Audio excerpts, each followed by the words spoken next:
كان عندي سفرة وفزيت من النوم لأن أمي ما كانت مسويت لي أكل، فطبيت على حاتم أبو القوزي وطلبت من يمه أكلات ورحت لحديقة الزوراء. افترينا بالزوراء ولقيت مكان حلو قعدنا بيه، وهنا قلبت المقلوبة. أول الأكلات اللي بلشت بيها وطعمها كان كلش خرافي، وأكيد من تسمح سفرة لو طالع طلعة أكيد لازم الدولمة موجودة. بالإضافة جبنا وياها صينية لحم ودجاج وتمن نوعين، ويا التمن أكيد موجود مرقة اليابسة، ومن علامة الجودة إنه تكون ثخينة.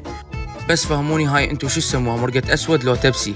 لحد ما استكشفت المكان شفت الجماعة كانوا مسوين هجوم على الصينية، ويا محلى هيك أكلات بهيجي أجواء كانت تخبل وخضار وسما صافية.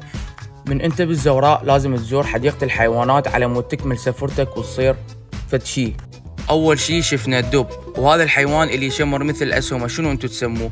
والجمل كان شكله يخبل. إذا حبيتوا هيك تطلعون أو انتو بالبيت وردتوا أكل فطلبوا من حاتم